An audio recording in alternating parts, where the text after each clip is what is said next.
Gente, boa tarde, sejam todos bem-vindos. Acho que a gente tem uma pessoa de primeira vez, né? Deixa eu seja bem-vinda. Hoje a gente vai ter a grata presença da doutora Gabriela, né? Tive a felicidade de conhecê-la quando ela passou comigo no ambulatório de dor e quando ela era residente. Então, na verdade, eu acho que aprendi muito mais com ela do que ela comigo, porque é uma médica que tem um olhar todo especial para os pacientes e vocês, acho que depois de ver a palestra, vão entender o que a gente está falando, né? Então, ela sempre vem falar sobre felicidades para a gente e hoje a gente pôs um desafio aí, né? Como forma de sofrimento, medo e ansiedade. O que a gente pode saber sobre esse tema? Então, sem conversar muito mais, né? Vou deixar para a doutora dar início, então. Obrigada. Obrigada, Paty. Sempre generosa, na verdade, né? Pessoal, então, boa tarde a todos, né? Sintam-se à vontade para me interromper em qualquer momento. Eu gosto quando a gente fica mais livre para conversar, tá bem? E aí vocês podem fazer perguntas, questionar, me corrigir se achar necessário. Fiquem à vontade, tá bom? Bom, quando a gente pensa em falar sobre ansiedade, medo, né? A primeira coisa que vem na cabeça, talvez, e o que já me perguntaram muito, inclusive, esse troço está aumentando, né? Mal se falava disso há uns 50, 60 anos aí de trás, e hoje parece que é o tema do momento, não é isso? Se você falar que não está ansioso, está errado, parece, não é? Algumas pessoas talvez pensem assim, olha, já é tão comum isso, né? Que se entende quase que como algo do dia a dia, como algo normal. E se você não estiver inserido nisso, está errado. Se você não estiver ansioso, é porque você não pensou direito, pensa direito, né? Bom, pensando nisso, para a gente discutir aqui então, a gente precisa entender o que é, afinal, ansiedade. Então, é uma palavra tão comum, mas será que a gente pensa de fato no que significa, no que representa na nossa vida?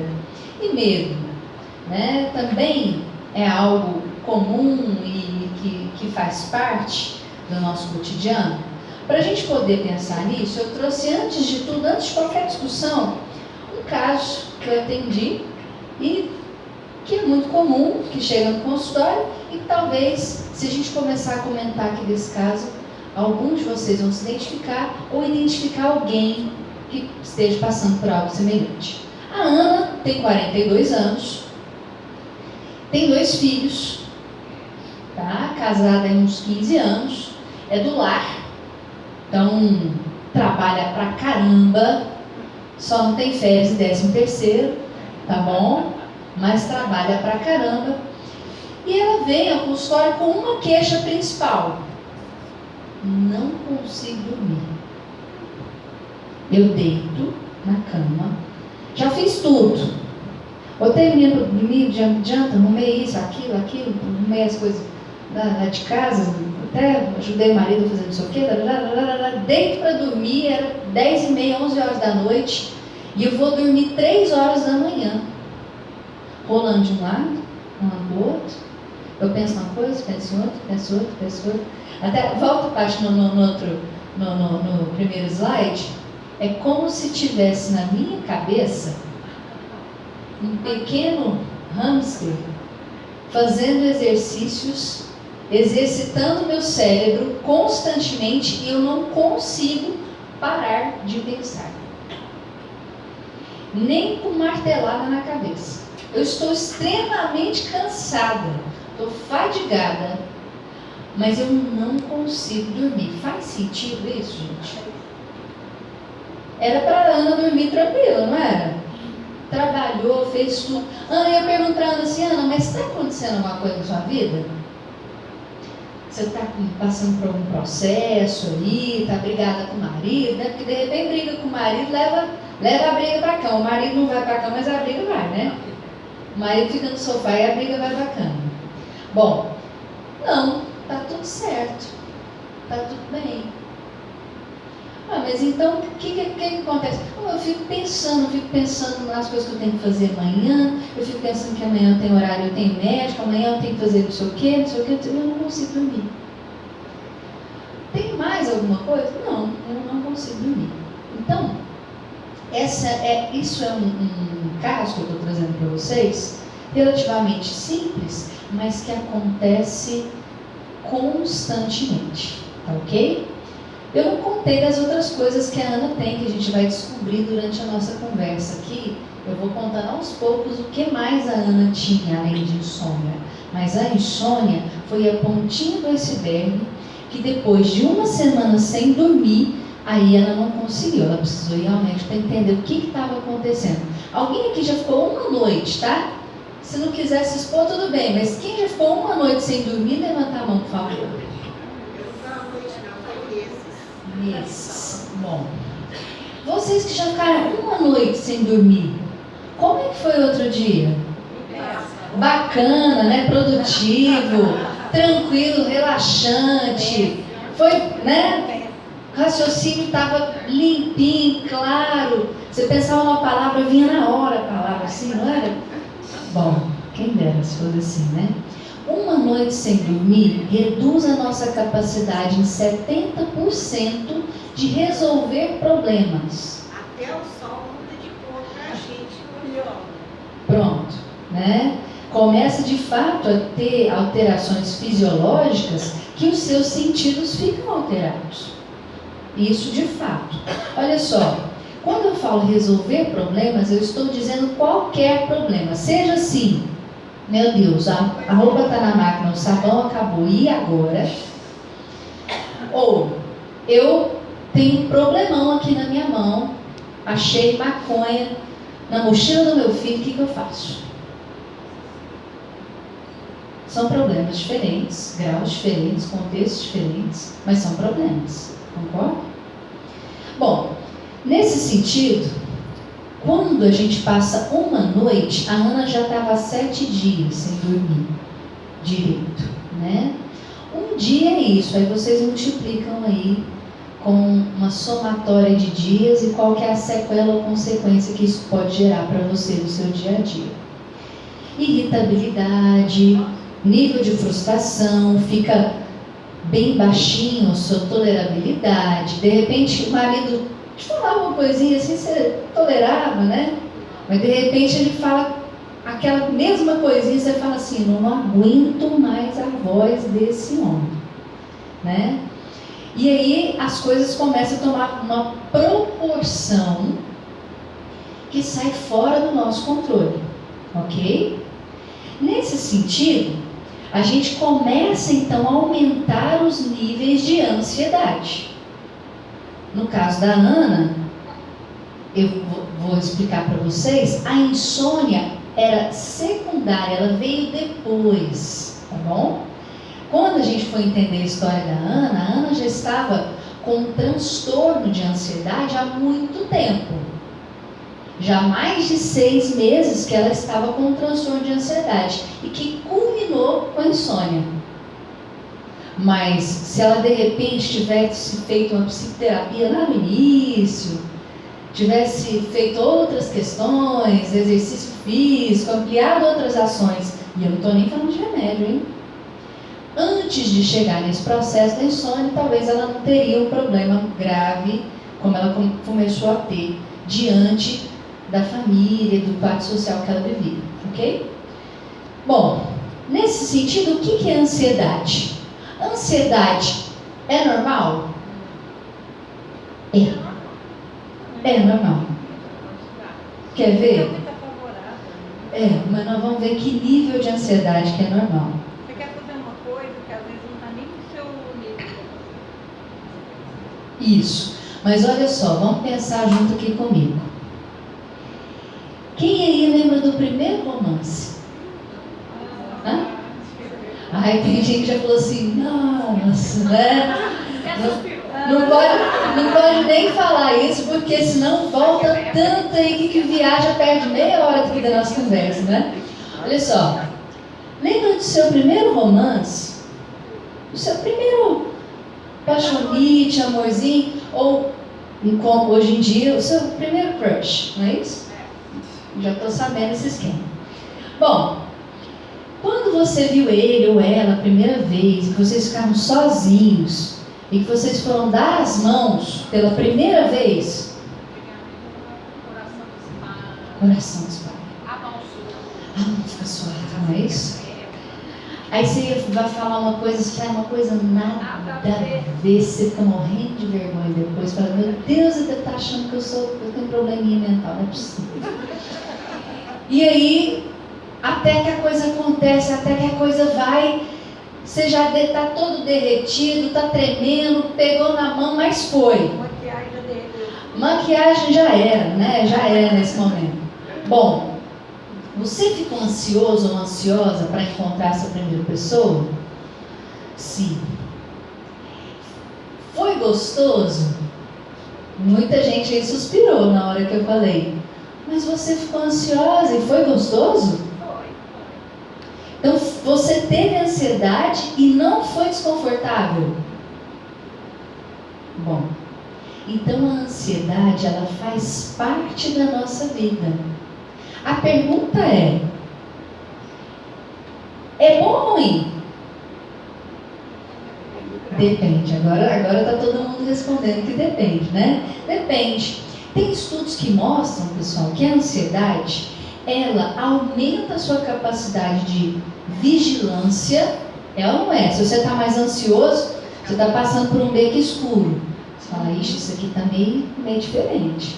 Você começa a ficar mais ansioso, você olha para os lados, qualquer barulhinho, você, opa, o que é isso? Né? Você está em casa sozinho, você está com um pouquinho de medo. Você fica mais atento, então aumenta seu nível de atenção, de vigilância. Você está ali, fazendo uma prova. Silvana, estudei pra caramba, por favor, me ajuda. Está ansioso pra caramba, a barriga até começa, né? A falar mais alto que todo mundo. Você fica até, gente, pelo amor de Deus, a barriga tá dando para ouvir daqui. E aí, aquela ansiedade te deixa mais atento e um pouco mais concentrado para os possíveis erros que você vai cometer. Ok? Então, a ansiedade é bom ou ruim? É bom. É bom. Depende. Por isso, estou dizendo que depende. A ansiedade a gente considera que é uma emoção natural ao ser humano, de conotação negativa, porque de fato traz algum desconforto inicial, principalmente com essas sensações físicas que a gente sente, mas que tem um objetivo bacana. Nos contextos adequados, que nós nutrimos a ansiedade, tem um contexto bacana, ok? Por exemplo, um outro exemplo, você vai tirar a prova você está fazendo prova de direção, não é? Tem alguém que está fazendo prova de direção, que está fazendo? Vai começar, então olha lá, para você isso aí. Você vai fazer a prova de direção. Todo mundo te fala assim, né? Porque o pessoal adora te tranquilizar. Olha, o instrutor, ele é carrasco. Ele vê tudo que você está fazendo, ele vê seu próximo passo. Aí você já dá aquela petrificada, já dá aquela tensão, aumento de nível de ansiedade. Que normalmente você vai fazer uma prova, você vai ser avaliado, qualquer tipo de prova, você fica mais ansioso, que você sabe que vai estar sendo avaliado. Muito bem. Nesse contexto aqui, ela vai passar por uma prova. Esse aqui tá simpático, né? O meu instrutor não foi nada simpático, eu lembro. Foi bem complicado. Mas aí, dependendo inclusive de como você lida com isso, a sua ansiedade vai, de fato, te ajudar a prestar atenção, a olhar no retrovisor. Você lembra de olhar no retrovisor, a dar seta, não é? Fazer tudo direitinho. Mas se você tiver com um nível de ansiedade exacerbado, você esquece tudo, treme na hora de mudar a marcha, faz esse... Sabe aquele barulhinho na hora, né? Fantástico. Está tremendo tanto o pé que você vai fazer o controle da embreagem, apaga o carro no meio do negócio. Aí eu pergunto de novo, ansiedade é bom ou ruim? Depende, sempre depende. Depende de como nós estamos cultivando essa ansiedade, o grau dessa ansiedade e até que ponto ela está direcionando o seu comportamento. Ok? Então agora a gente entende que a ansiedade existe, sempre existiu na nossa vida, não é algo de agora, mas o transtorno de ansiedade, esse é prejudicial. Esse vai precisar do nosso olhar especializado. Esse vai precisar de cuidado. Por quê? Porque ele vai trazer prejuízos concretos para a sua vida. No caso da Ana, ela demorou um pouquinho para entender isso. Porque antes os prejuízos eram pequenos, ela ia remediando. Ela estava um pouquinho mais irritada com as crianças, aí soltava, e aí os meninos saíam, e aí, né, no outro dia pedir desculpas, né, o marido estava conseguindo aguentar bem, mais ou menos, achava que era TPM. Na mulher, toda desculpa é TPM, né, mas tem gente que está 6 meses de TPM, está alguma coisa errada, né? E aí, ela foi conseguindo driblar algumas questões, até que a insônia chegou para denunciar para ela que não estava tudo bem e que não estava legal algumas coisas que ela estava vivendo. A gente tem inclusive um videozinho que eu gostaria de mostrar para vocês. Acho que tem que apertar com o mouse e tire o som, por favor, Paty. Vê se você apontar isso, vai dar isso. Só tira o som para nós que eu vou explicar. Então, quando a gente pensa, gente, pode deixar assim, em emoção. When we hear the word emotion, most of us think of love, hate. Legal. Volta aí para nós, só um pouquinho. Só para a gente entender como é que funciona essa coisa com a gente. Quando a gente pensa em emoção, estou falando que a ansiedade é uma emoção negativa. Geralmente a gente pensa em alegria, ou raiva, ou né, felicidade, medo, por exemplo, são tipos de emoções. Essas emoções, elas podem trazer bons ou maus comportamentos, dependendo daquilo que a gente está nutrindo. Quando você sente algo ameaçador ou algo como recompensa, uma área sua cerebral, ligada às emoções, começa a emitir mensagens químicas para todo o seu corpo. Mensagens químicas através de neurotransmissores, transmitindo boas ou más sensações.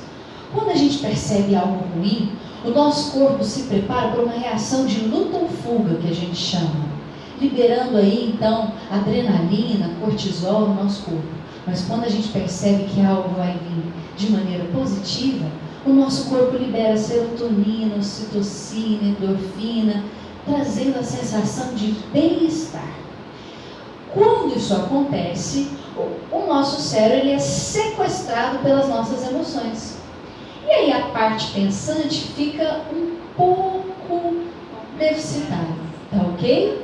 E aí a parte da emoção toma conta de todo o nosso cérebro, inclusive dos nossos comportamentos.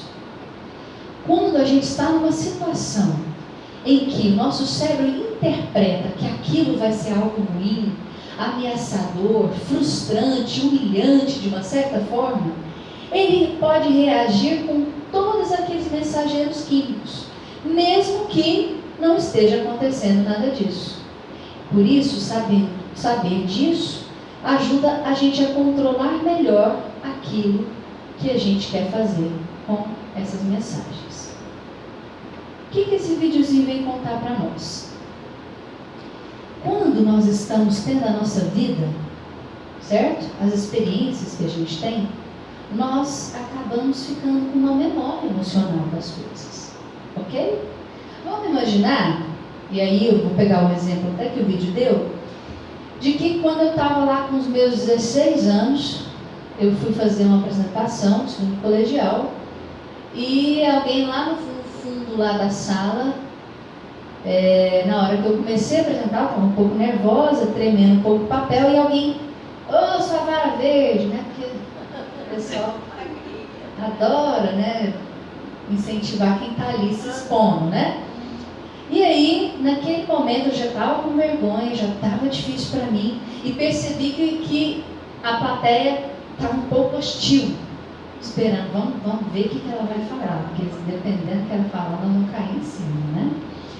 E aí eu tive aquela experiência ruim, e toda vez que às vezes eu via uma plateia ou algum lugar em que alguém estava olhando para mim para ser avaliado, eu voltava na emoção que eu senti lá naquele dia da apresentação do meu colégio. Vamos fazer uma experiência aqui com a gente? Quero que vocês, nesse momento, agora, tentem pensar no dia mais feliz da sua vida. No momento mais feliz que você teve aí nos últimos anos. Você consegue pensar? O que você estava fazendo? O que aconteceu? Quem estava contigo? O que você sentiu naquele Pode dia? ser qualquer coisa. Qualquer coisa, mas tem que ser muito feliz, gostoso. Lembra disso? Ah, mas pode ter meio termo. Pode ter meio termo? Porque vai e volta. Tá certo. Tenta ficar no meio que era bom, Ah, tá bom. tá?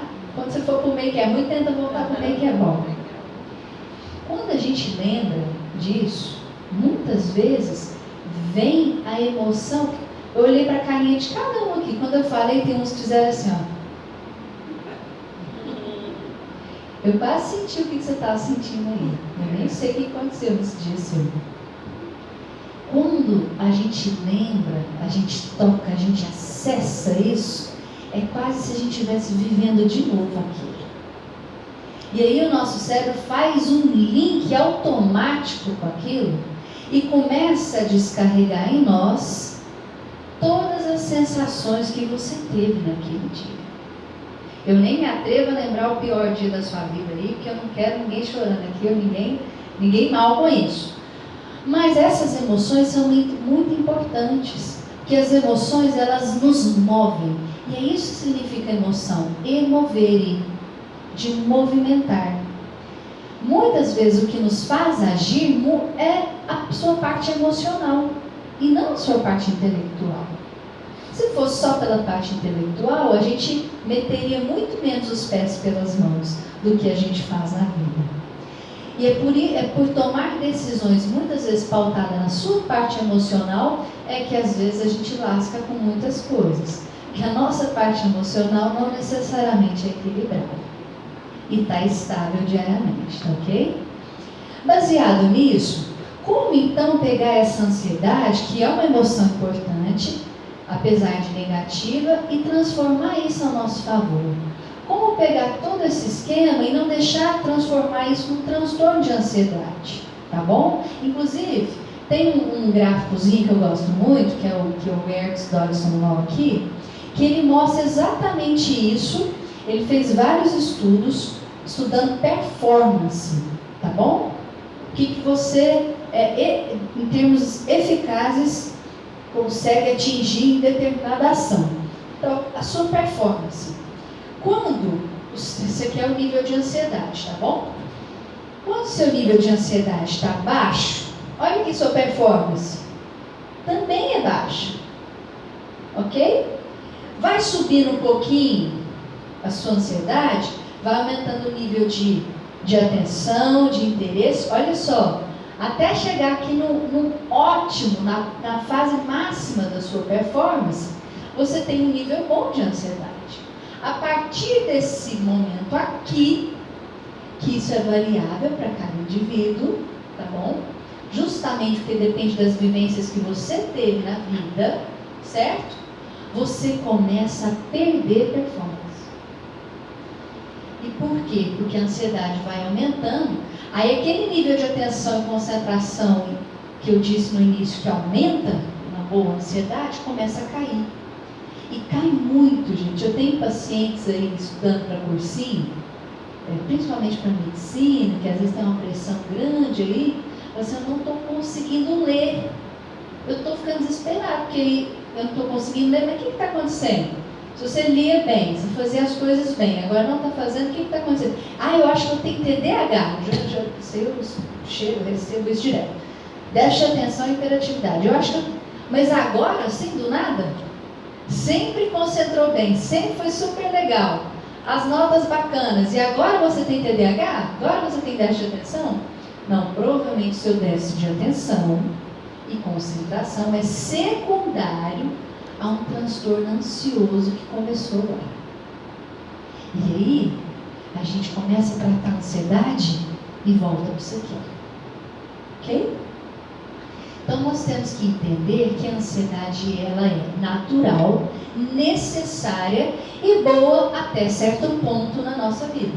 E isso em qualquer contexto. No contexto de vida, no contexto de trabalho, no contexto da família, qualquer contexto social que você viva, você vai precisar de ansiedade. Até aqui. A partir daqui é por conta nossa. E é a partir daqui que a gente começa a ter prejuízos importantes, ok? Bom, como então entender essa relação do medo e da ansiedade? Nós vamos entender que o medo faz parte, inclusive, de uma das manifestações da ansiedade.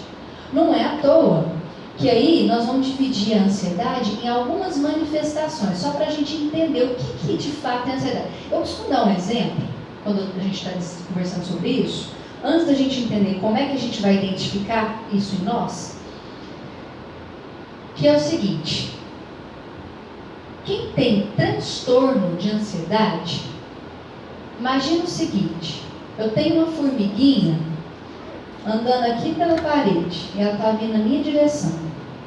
O Fernando, que não tem transtorno de ansiedade, que ele tem uma ansiedade normal, ele vai olhar a formiguinha, mas parece que é aquelas cabeçudas, sabe, Fernando? Aquelas que machucam a gente.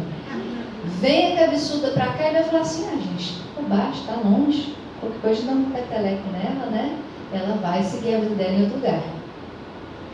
Eu que tenho transtorno de ansiedade, eu olho pra cabeçuda, pra formiguinha, eu vejo a formiga, eu sei que é uma formiga, mas eu vejo ela gigante. Umas patas cabeludas horrorosas, uma boca cheia de dentes, vindo para minha direção e que vai arrancar minha cabeça a qualquer momento. E que por isso eu vou ficar alerta. Eu estou prestando atenção em você, mas eu estou prestando atenção na formiga. Estou prestando atenção em você, mas eu estou prestando atenção na formiga, porque se ela fizer qualquer sinal ameaçador, eu acho primeiro. Entendeu? Qual que é o problema disso? Eu pego o baigão. Eu pego o baigão e acabo com esse negócio logo, né? Se a gente tivesse um baigão para a vida, ia ser bom pra caramba. O problema disso é que eu me concentro tanto na formiga que eu paro de prestar atenção nas coisas que eu deveria prestar atenção. Como em você, por exemplo, que está conversando comigo. E fico tão alerta, tão vigil, que meu nível de cortisol, que é o hormônio do estresse, fica tão elevado que eu já não tenho mais as mesmas reações que eu teria. Eu tenho exacerbadas frente a pequenos estímulos pequenininhos. Um barulhinho, eu já, nossa, que barulho ensurdecedor. Qualquer coisa me tira do sério. É como se eu estivesse à flor da pele constantemente. Mas que é isso, fulano? Você está fazendo tempestade em um copo d'água. Para mim, não é. Você que não está vendo a formiga do tamanho que ela é. Entendeu? E aí eu começo a perceber só quando vem prejuízos mais concretos. No caso da Ana, ela ficou sem dormir. Certo? Lógico que eu estou usando a formiga simbolicamente para a gente entender, mas isso pode ser qualquer coisa. Quer ver? Vou dar um exemplo muito prático disso. Apareceu uma manchinha na minha pele. Eu esqueci que eu fiz limonada ontem e que pingou limão aqui e eu fui pro sol. Eu acho que deve ser câncer, essa manchinha. Não, Gabriela, mas não tem nada a ver, não tem característica. Não, mas deve ser. Será? Será que é câncer? Eu acho que é câncer. Aí marca com o oncologista hoje. Aí vai no oncologista Não, isso não é nada, não tem que fazer nada. Doutor, você não acha melhor fazer uma ressonância? Ressonância? Por quê? Olha, porque pode ser câncer. Não, fulano. Isso não é, tá? Justifica e tudo mais. Passou. Semana que vem deu uma dor de cabeça. Uma dor de cabeça, e aí eu já fico sabendo de um amigo meu que teve um AVC que começou com uma dor de cabeça. Aí eu, será que eu não estou dando um AVC? Eu acho que eu estou dando um AVC. Eu acho que eu vou no neurologista porque eu estou dando um AVC.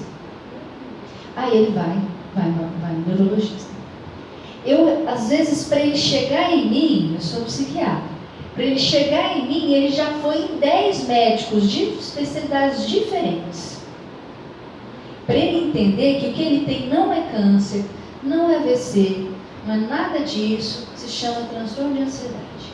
Que exagero, não. Mas Para ele é normal. para ele está tudo ok.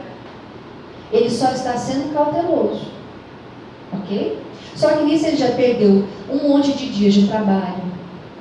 Ele já perdeu horas de preocupação, perdeu noites de sono por causa disso. O relacionamento com a esposa está prejudicado, com os filhos da mesma maneira. No trabalho ninguém leva ele a sério. Ele já começou a faltar várias vezes no trabalho por causa disso. E nós já vamos ter um outro quadro associado. Eu estou falando transtorno de ansiedade, mas depois nós temos as especificações disso. Mas só para a gente entender que não cabe a gente ficar discutindo isso.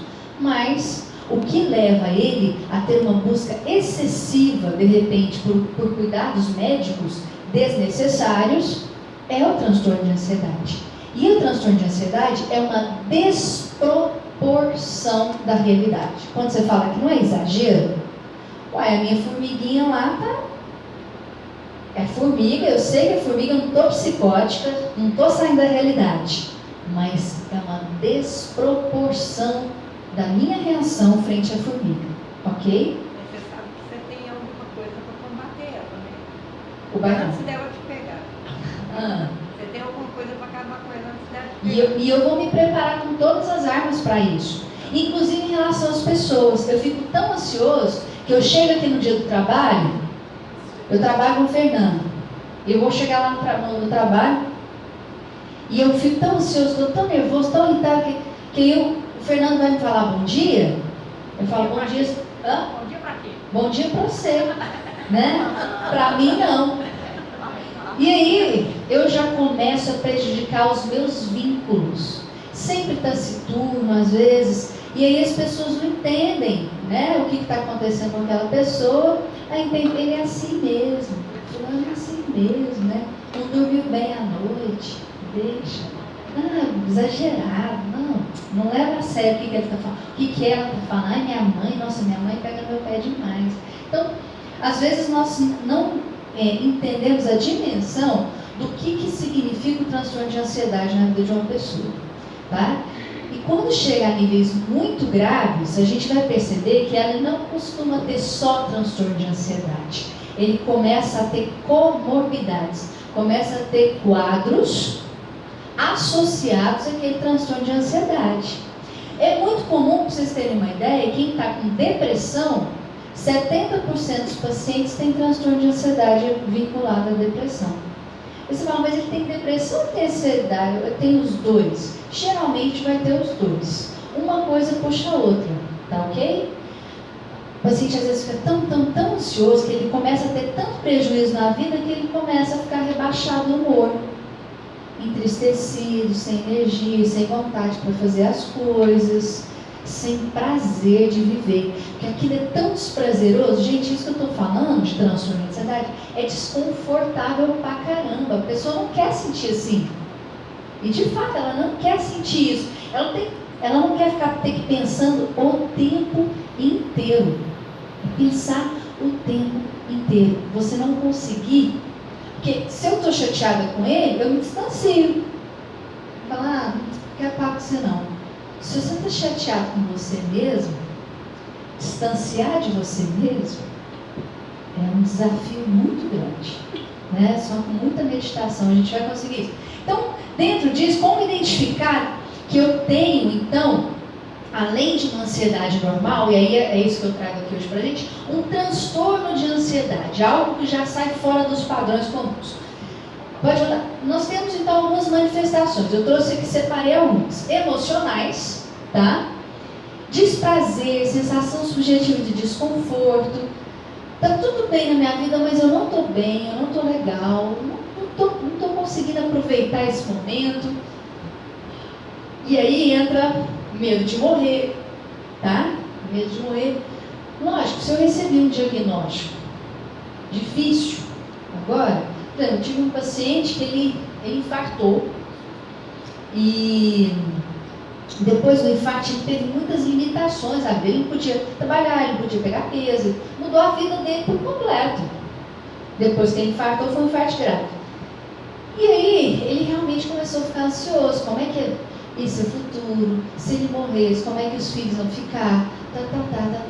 Só que não foi uma ansiedade reacional do tipo, recebi o diagnóstico, fiquei ruim uns dias, depois retomei, ok? Não, ele já estava meses a fio, não conseguia dormir. Isso tudo ocasionado por quê? Por uma mudança radical que ele teve na vida, que foi o infarto. Então, algumas condições clínicas podem sim acelerar ou trazer algumas manifestações ansiosas. Medo de morrer, insegurança, um mal-estar indefinido, ok? E aí a gente vai para as causas físicas. Quando você não consegue elaborar aquilo que você está sentindo, não se preocupe, o seu corpo vai te dizer, de uma forma ou de outra, tá bem? E aí você começa a ter taquicardia, lembra lá do seu primeiro romance? Tudo aquilo, só que vezes 100, né? E de uma maneira extremamente ruim. Tremores, começa a dar náusea, tudo que você come não desce. Aí eu escuto muito assim, sabe o que é? Eu tô com uma gastrite nervosa. Eu escuto isso muito, tá? Não digere a coisa, aí começa a evitar os pensamentos. Vem o pensamento, você fala, eu não quero pensar nisso, mas aí é igual falar para vocês, são. Vamos fazer um exercício aqui comigo. Todo mundo, agora, não pensa no elefante rosa. O que você pensou? É exatamente assim que a gente funciona. Eu não vou pensar que eu estou com medo de morrer. Ai, meu Deus, e se eu morrer? Então, esse não faça, é a mesma coisa que você vai falar assim, faça, e faça bastante, com força, tá? Eu tenho uma técnica que ajuda muito nisso, eu já vou mostrar para vocês. Então, começa a ter tensão muscular, aí eu chego, o paciente está tomando, faz um mês está tomando Iosan à noite, muscular, relaxante muscular, porque não estou aguentando aqui, ó, tem pedra aqui nas minhas costas, certo? Começa a esquivar, fugir de situações que ela acha difícil, não para de enfrentar as coisas da vida. Porque a vida, nesse sentido, gente, ela é um recheio de coisas doces, amargas, azedas, né? E cruéis. Algumas neutras, algumas cruéis, mas tem tudo. Nessa panela da vida tem todos os ingredientes. Não tem como a gente ficar separando muitas coisas. Nós precisamos enfrentar e fazer uma sopa e um caldo no final que nós vamos gostar. Não é? O problema é quando eu fico evitando até o que é natural da vida. Seu chefe está te chamando, não vou lá. Ele vai fazer isso, ele ia te dar uma promoção. Aí, não vou, você enrola tanto que ele faz vai. Você para de ir no trabalho, porque o chefe queria falar com você para te dar uma promoção, você vai ser despedido, porque está faltando trabalho. Você esquiva das situações, tá ok? Então, a gente fala de manifestações somáticas. Por isso que é muito comum, e eu faço uma ressalva aqui, muitos falam assim, eu acho que eu estou com transtorno do pânico. Por quê? Porque eu tive um ataque de pânico. O que é ataque de pânico? É quando esse nível de ansiedade está tão alto, aí há uma desconexão do seu cérebro, vamos falar assim. Todas aquelas mensagens químicas que eu falei são mandadas de maneira súbita e muito intensa. Você tem taquicardia, tremor, dor torácica, tem alguns sintomas que a gente chama de despersonalização, e a coisa é muito forte, falta de ar, aí você pensa que você está o quê? Morrendo. E você já tinha um medo de morrer. Aí você tem um pânico desse, aí você fala, sabia que eu estava morrendo? Aí, eu sabia que eu estava morrendo. Vai para o socorro, faz eletro, faz enzima, faz não sei o que lá, está tudo normal. E aí vem o médico maravilhoso e fala assim, você não tem nada. Você não tem nada. Vai capinar uma horta. Alguém já ouviu isso? Porque eu já tive paciente que ouviu isso. Às vezes nós médicos somos treinados de uma maneira muito matemática para lidar com o sofrimento, né? Se você não tem um tumor e eu venho e tiro, que foge da minha capacidade naquele momento de melhorar a sua situação, eu falo que você não tem nada. Vai caçar o poder. E às vezes o que aquela pessoa precisa é de um simples acolhimento. Falar, olha, você não tem nada nos exames, mas você não está bem. Vai procurar ajuda. Você não está bem. Tem alguma coisa errada contigo. Mas dizer para a pessoa que ela não tem nada é quase que desvalorizar todo o sofrimento que ela está sentindo. E dizer o seguinte para ele, olha, você está assim, é porque você não deu conta de resolver. Então você é incapaz. E por ser incapaz, tchau. Isso não é cruel? Isso é. Porque no momento de maior sofrimento, não interessa se eu estou achando que eu estou infartando, se eu estou querendo. Nesse momento nós precisamos acolher, então, entender que você precisa de um outro direcionamento. O que você precisa eu não consigo te dar aqui. Ok?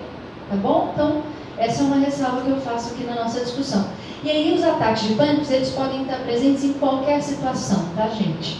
Não só no transtorno de pânico. Eu tenho pacientes com transtorno de ansiedade generalizada e ataques de pânico. Você vai ter pacientes com depressão maior e ataques de pânico. Pacientes com TOC, transtorno obsessivo compulsivo, e ataque de pânico. Então, ataque de pânico é uma coisa isolada, transtorno do pânico é outra coisa. Ok? O transtorno do pânico, se der tempo eu falo, mas você precisa de ter vários ataques de pânico e um comportamento associado a esses ataques. Você começa a deixar de ir nas coisas, começa a se isolar, você não sai mais de casa, tá? Isso é um transtorno de pânico. A questão é que muitas vezes caminham juntos algumas morbidades. E às vezes a gente tem que tratar os dois. Você está com uma depressão e tem ataque de pânico, às vezes a gente precisa tratar os dois. E se olhar para um só fica o tratamento capela.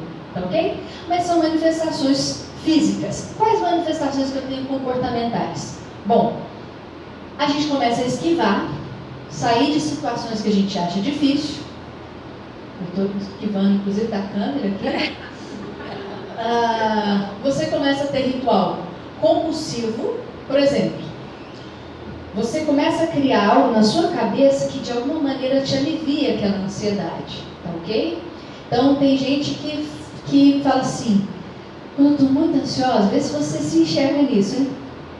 Quando eu estou muito ansiosa, eu vou lá e eu compro 2 barras de chocolate. Aí eu compro. Traz um alívio, mas depois eu fico culpada, porque eu comi pra caramba, eu não devia comer aquele pote de doce de leite, né, que foi embora. Então, alguns rituais compulsivos, transtorno alimentar compulsivo periódico, tá, que a gente chama, que é um TK, transtorno alimentar compulsivo periódico, é um transtorno muitas vezes derivado da ansiedade, que a pessoa está tão desconfortável, precisa de um alívio imediato. A comida faz isso. Por isso que muita gente com ansiedade vai.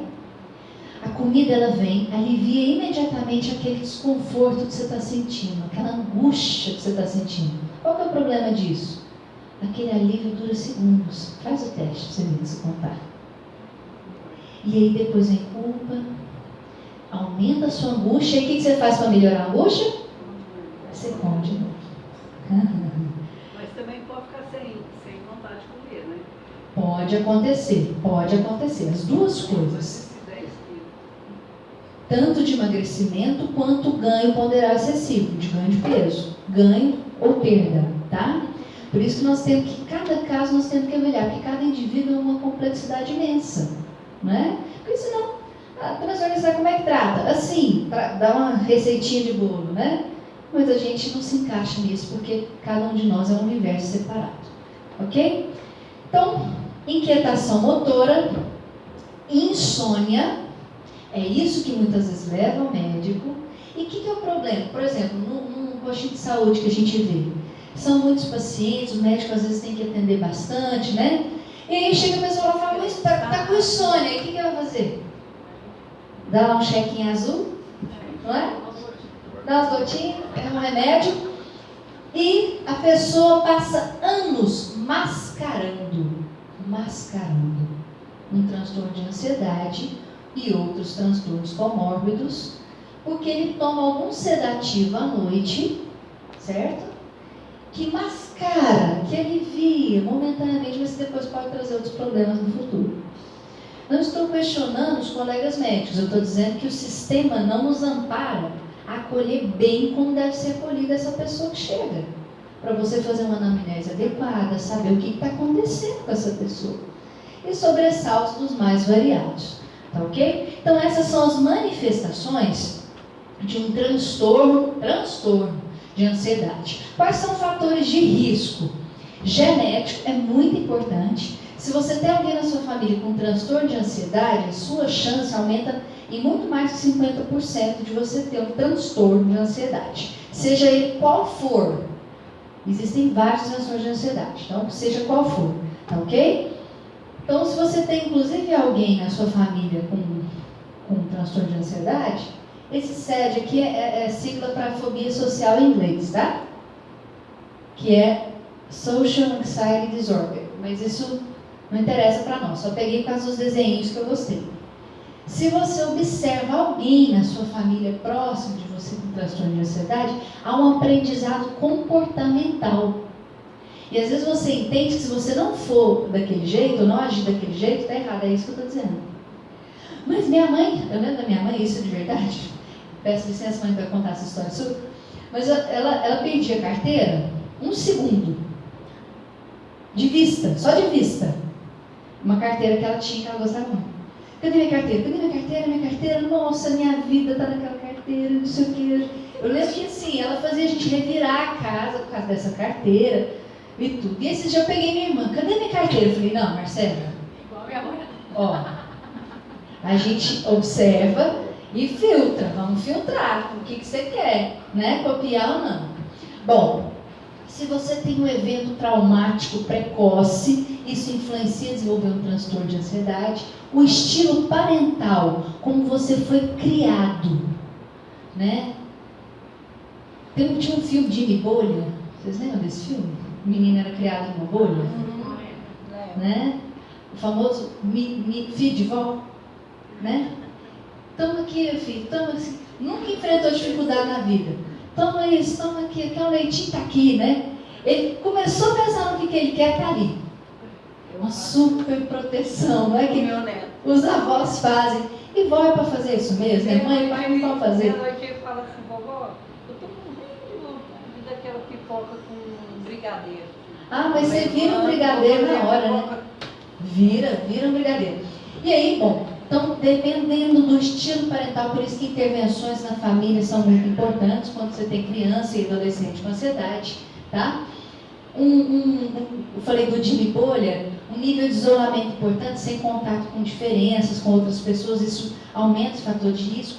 Existe um circuito neuronal, não vou entrar nisso, tá? Prometo, que é como se fosse um curto-circuito neurobiológico que dificulta você funcionar diferente, tá? Isso tem muito a ver com as suas características genéticas e as experiências sociais que você tem na vida.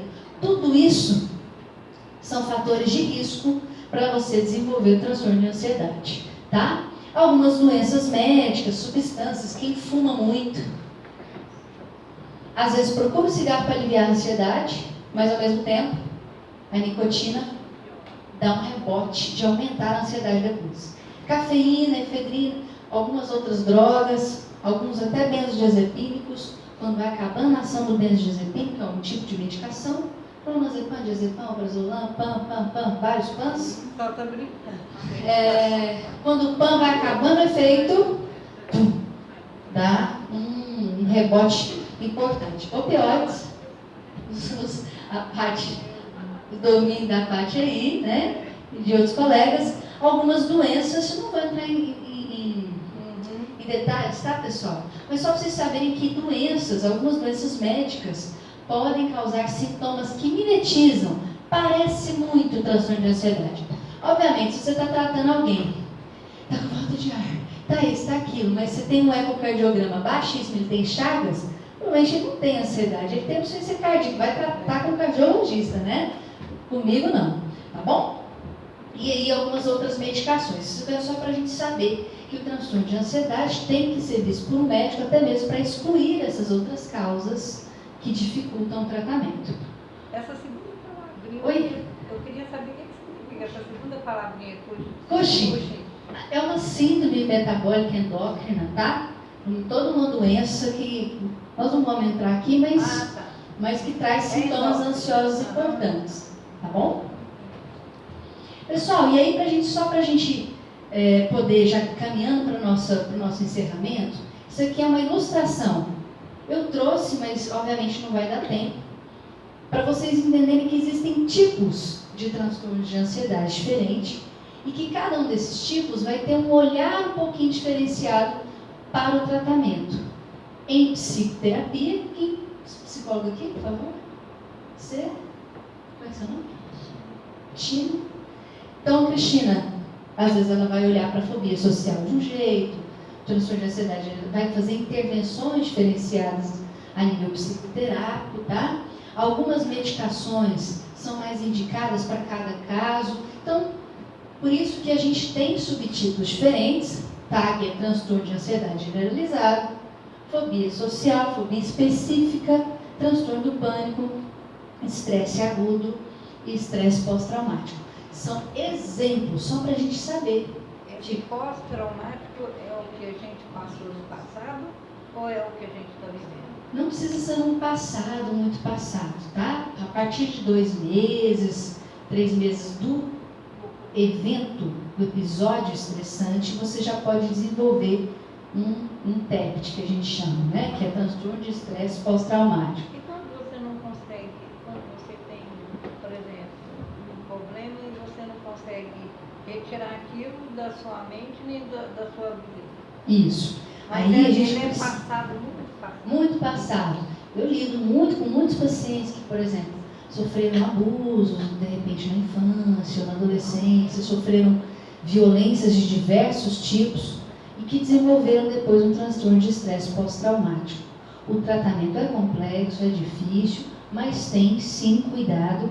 Geralmente é medicação e psicoterapia, sempre esse combo terapêutico. Ok? Os estudos mostram maior evidência. Remédio e psicoterapia. Mas aí nós temos que ter uma médica igual a senhora e a doutora Patrícia. Porque o médico que faz só receita não ganha. Isso. Aí nós vamos ficar capenga. Só medicação ou, de repente, né? Onde é que eu toma vou buscar a doutora Patrícia? Eu sei onde eu pego ela. Agora a senhora... Nós vamos conversar. Mas vários médicos já têm tido esse olhar nesse sentido, tá ok? Que o tratamento precisa ser combinado, é essencial que se faça isso, tá? Inclusive, respeitando a espiritualidade do paciente. Quando eu falo de espiritualidade, eu estou dizendo a relação dela com o transcendente, tá bem? Não interessa a religião, não estou falando de religiosidade, estou dizendo espiritualidade. E lidar com a espiritualidade do paciente, seja com o texto que for, é essencial, tá? Acho que é importantíssimo a gente trabalhar isso. Bom, agora inicialmente a gente traria aqui alguns detalhes de cada um desses subtipos, mas nós vamos passar um pouquinho, Patrick? Pode? Isso aqui, quem tiver curiosidade, eu posso passar depois, é uma escala para você ver se você de fato está moderado ou maior risco para desenvolver transtorno de ansiedade generalizada, General Anxiety Disorder, são 7 itens. Você preenche online, é bem legal, bem rápido. né? Para você ver se você de fato está precisando de ajuda ou não nesse sentido, tá ok? Eu vou pôr no site. Sim. E é bem didático, é bem tranquilo isso daí. É uma escala, inclusive, que é auto-aplicável. Você vai lá e preenche. E até para colegas médicos que não são da especialidade, é bom porque você já consegue ter uma noção do diagnóstico, tá bom? Aí, Paty, pode ir lá para o finalzinho para gente? No último slide, por favor. Porque, isso, pode ir. Só por causa do nosso tempo mesmo.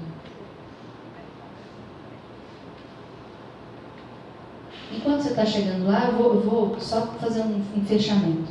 Pessoal, o que a gente não dá para, de repente, nutrir como objetivo na nossa mente é, não, eu quero uma vida sem ansiedade.